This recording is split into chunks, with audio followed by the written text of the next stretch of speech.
You're listening to CX Passport, the show about creating great customer experiences with a dash of travel talk.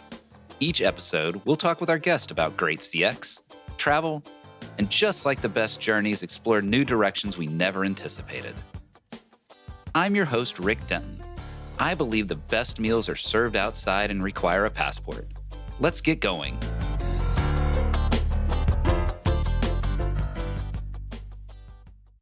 Get ready. This is a good one. On today's episode, we have Anne Witherspoon.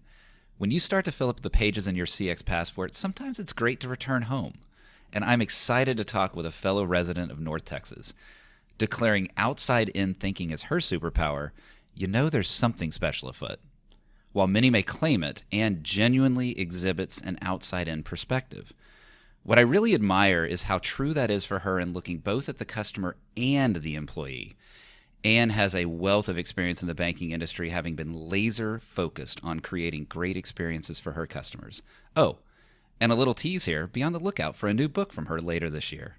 Anne, welcome to CX Passport. Thank you. I'm so excited to be here, and congratulations on your new venture. Very exciting. It has been fun, but it's only been fun through great guests like you, and I'm looking forward to our conversation here. I'm actually intrigued by something I've heard you say recently. When you talk about customer experience, have you forgotten the customer in that conversation? To me, that's like Taco Bell running out of taco shells, which is a true story.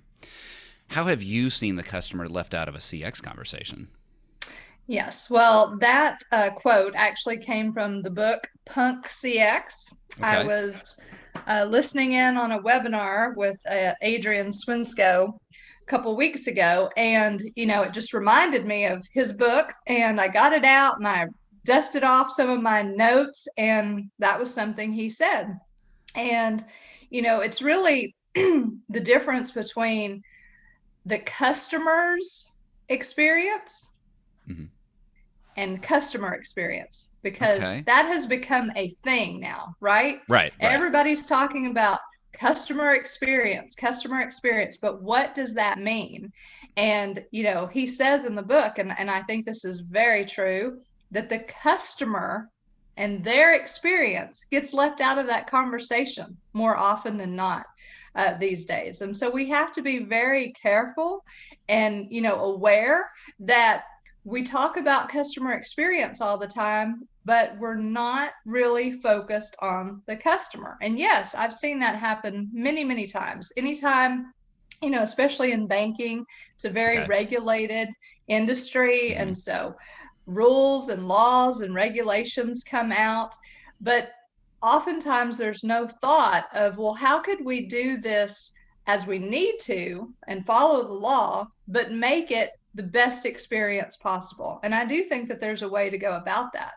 But anytime a company, whether it's a bank or another organization, implements a form or a policy, and there's absolutely no conversation involved on how is this going to impact the customer, then yes, the customer has been left out of the conversation. Boy, that's so true. And we've heard the stories of companies, right? It's become almost, not trite to say it, but just sort of, you hear it so often that Amazon sets the empty chair up, or there's companies that put, they start meetings with customer story, and all of those are very good things.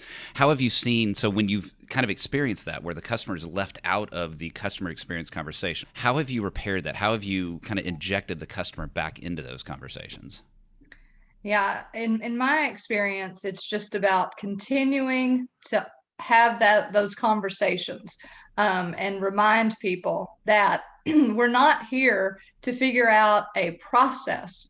We're here to improve the client experience. Okay. And so many times you find yourself in re-engineering meetings or design meetings, and not one word is spoken about the customer.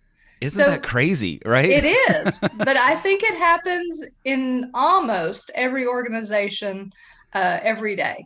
And so unless you have someone who is always an advocate for the client and the employees in these conversations, they may likely get completely missed. And I love that point of the advocate, right? So we've seen that in companies that are truly customer obsessed or focused on the customer. There's at least someone, or likely someones, who are the ones that are always beating the drum for the customer. And eventually that evolves into the DNA of the overall company. But before that happens, it takes that someone to really do that outside in thinking, which goes back to what you said was your superpower. And I loved reading that, right? So outside in thinking is my superpower. Why is that outside in thinking so important? Well, that term came about from yet another book I Yes. happened to read a little bit. And that's, the book Outside In by Harley Manning and Carrie Bodine, probably 8 or 9 years ago now. And I think it's one of the most important books about client experience Mm-hmm. and really understanding from beginning to end those perceptions that a client has with the interactions of your organization have to be intentionally thought out, and keeping the customer at the center of that conversation and just taking intentional efforts along the way. And not just the clients, employees as well. Mm-hmm. You and I both share a passion for the employee experience, and that is talked about in the book. And it really just spoke to me. And one of the things that really I can relate to is the customer experience is the most powerful and misunderstood element of corporate strategy today. And, when I read that and fast forward 8 years later from reading that, it's true. The constant effort it takes for an advocate and CX professionals to just get agreement on the definition of client experience is amazing. Isn't that funny? And I love that book too. It was foundational in how I got involved in the CX discipline, even having been focused on customer experience all my life, but never really even having a term for it. And I loved that outside in book. And what's interesting is how many of the principles that were stated in that book are still true today. Oh, You yes. mentioned it in the customer no longer being a part of customer experience discussions, or making sure that we're focused on outside in. I absolutely love it. Now, a little change here, but you and I both experienced that legendary 2021 winter storm here in Texas. And thankfully, both of our families had a chance to head out of town after the winter storm for our region's spring break. Where did you go? We went to Arizona. Okay. Tell me a little bit about that trip. It's a beautiful place. I love Arizona. Yes. My husband and I used to work out there a lot several years ago. And so it's always had a special place in our hearts and somewhere we wanted to make sure we took our kids. So we did just about everything. Went to the Grand Canyon, Painted Desert, Petrified Forest, Mm-hmm. Meteor Crater, all over. Did a hot air balloon ride. It was Ooh, great. tell me about the hot air balloon ride. That's an interesting experience for sure. One that Yes. many have done, but many have not. Well, it's beautiful. It's very relaxing. The challenge for me was to get two teenagers out of bed at about 4:45 in the morning so we could be there for the sunrise. But it was great. Very just so it gives you a different perspective, right? To be Mhm. floating up above the area and just see it from a different perspective. So it's beautiful. That see it from a different perspective. So this is something I've experienced when I've traveled, and of course, I'm always thinking through a customer experience lens or an employee experience lens. It's hard to turn that off. But let's think about that Arizona trip for a little bit. Did you come across anything that you saw was really okay? That changes my mind about customer experience or employee experience. Did you come across anyone that changed how you thought about it? Um, well, it's always top of my mind. I don't know if it changed what I thought about it, but when your kids will say, all the time, Mom, that was a good client experience, right? Or that was a bad client experience. You know that you're a little maybe over focused of that in your household. But one thing I did avoid was a terrible client experience simply because I had witnessed it indirectly just a Okay. couple of months ago, and that's with rental cars. Um, we had a very late arrival into an airport when we started our spring break adventure. And I was reminded that 2 months earlier, I had witnessed some rental car clients showing up and the rental car company not being available for them to be able to get their keys. Now, one company was open, the other was closed. And I thought, I'm going to go ahead and call ahead and make sure that they're going to be open when we get there Mm-hmm. and, get just everything squared away. And so I did. And they're like, oh no, we closed, I think, 2 hours before our flight was going to arrive. And I thought, how many other people didn't call ahead and arrived and did not have a car?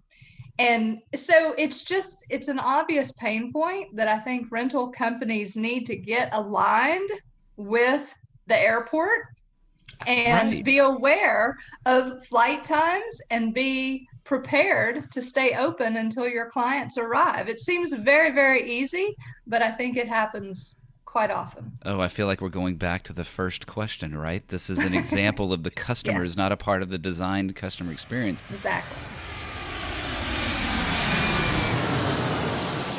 Well, Anne, keeping the traveling theme going, why don't you join me here in the first class lounge? We will move quickly here and hopefully have some fun. What's a dream travel location from your past? Deer Valley, Utah. Sounds pretty. Beautiful snow, best skiing I've ever done. Amazing. I love being on the hill. In fact, I joke the only reason that snow exists is to ski on. There's no other purpose I beyond agree. snow. 100%. What is a dream travel location you've not been to yet? Iceland. So interesting. I've heard a lot about Iceland. Tell me why that's a one on your list. Beautiful location, the land of fire and ice. I'm just intrigued by Iceland, and I, I just want to see it and Very good. experience it. Well, and as we're recording this, there's the volcano that is actively providing stunning views in Iceland. So I think there's a lot of reasons to go for sure. What is a favorite thing to eat? Mexican food. Okay. Had that last night. I'm a big fan. On the other side of that, what is the thing your parents forced you to eat but you hated as a kid? Brussels sprouts. All right. You and I both share a love for employee experience and a distaste for Brussels sprouts. Yeah, I suffer through those too, and they're having a bit of a renaissance now, aren't they? So, but it's still not going to show up on my plate. I came to enjoy them really in my later years. Strange things. I think your tastes change as you get older. I used to not like blue cheese. Now I love it. I mean, who knows? Well, I am not joining you on the Brussels sprouts renaissance. What is one travel item you will not leave home without? My Kindle or a book or two.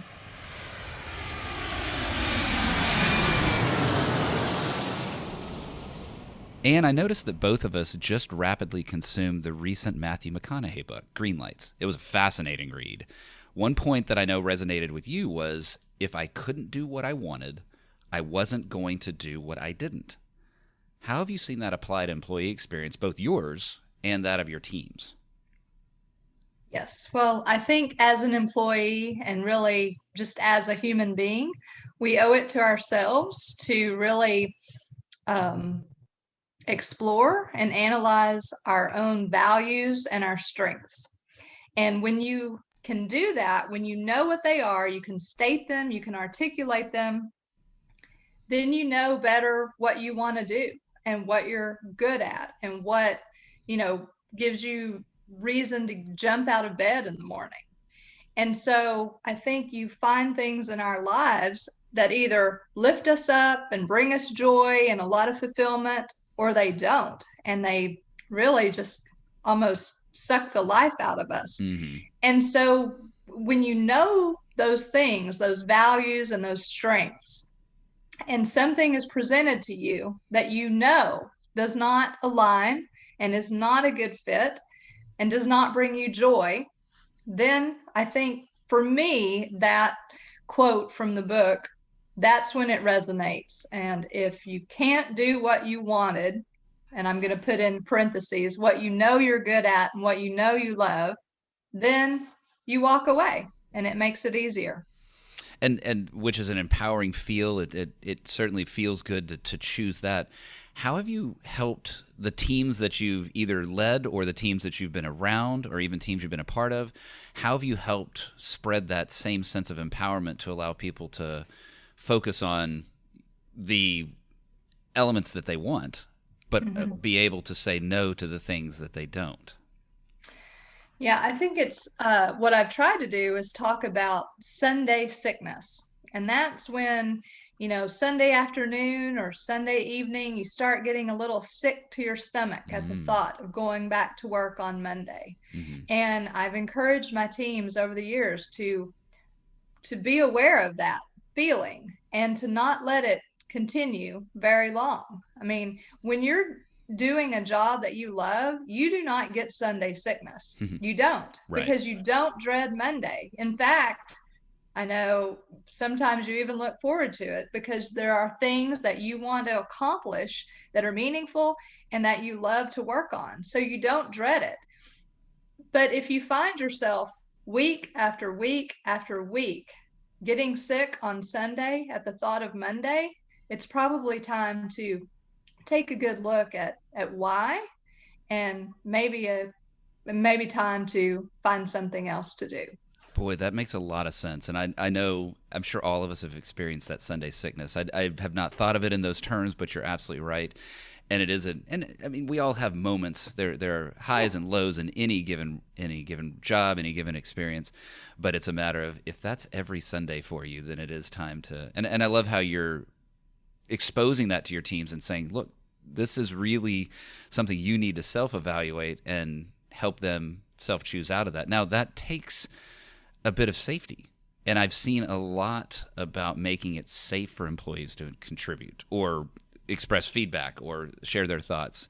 And more specifically, this term of creating an environment of psychological safety. Why is that so important?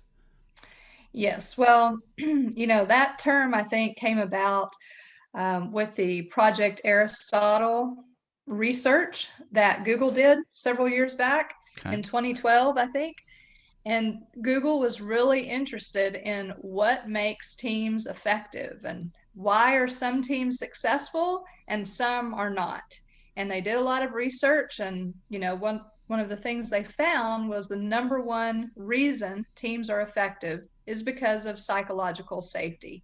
And that is very important. And it's all about, are you able to be authentic in your Okay. team? Can you bring your whole self to work? Does your team trust you, and do you trust them? And they're not going to ridicule you.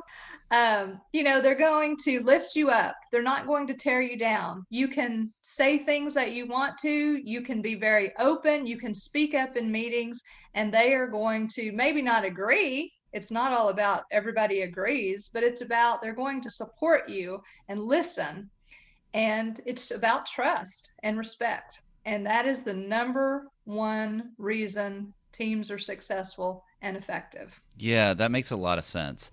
That when you're comfortable, you're willing to be more creative, you're willing to take a risk, and that's where some of the greatest new ideas come from. If we all focus solely on our safety, then we would create nothing new. It would always be focused on making sure that we were protected. And so if that's so vital and that's how teams truly succeed, how have you seen that psychological safety created? How have you created it? How have you seen it created? Well, I have tried to spend a lot of time building trust within teams that I have led, because I think it really does start with the leader.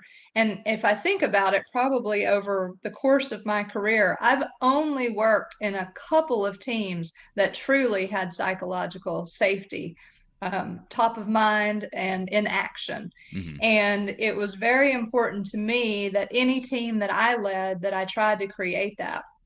And it takes time to build trust. It's not natural. People don't naturally trust one another, and people are very different. They have different personalities and different experiences. And so you've got to be intentional in putting together an environment that encourages people to get to know one another, to build trust, to, you know, be themselves. And I've spent a lot of time in teams that I've led trying to do just that. Yeah, and I think there's an intentionality that is what's coming out in what you're saying, that it's not something that happens automatically. And I think go all the way back to the beginnings of our evolution, and that is, okay, I see something else, I'm afraid of that something else, I don't trust that something else.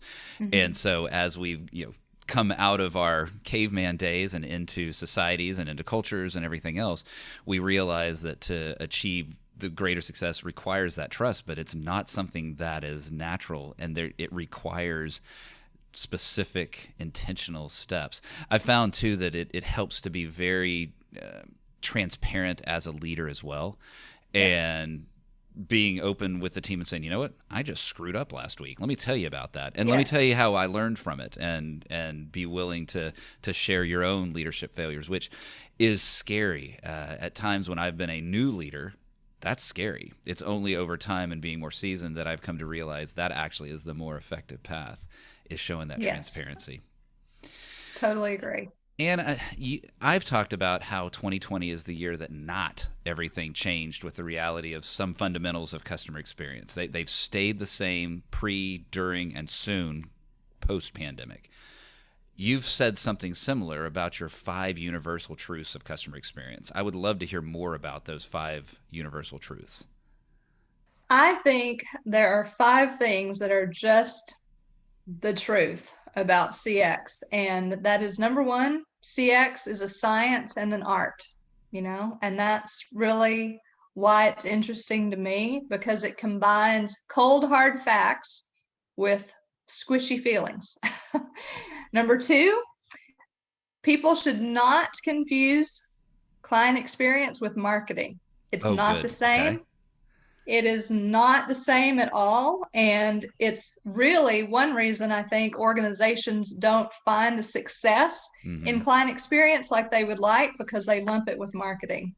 3, walk the talk. You have got to take action. You can't just sit around and talk about client experience. It is about being intentional and taking action. Client experience starts at the top.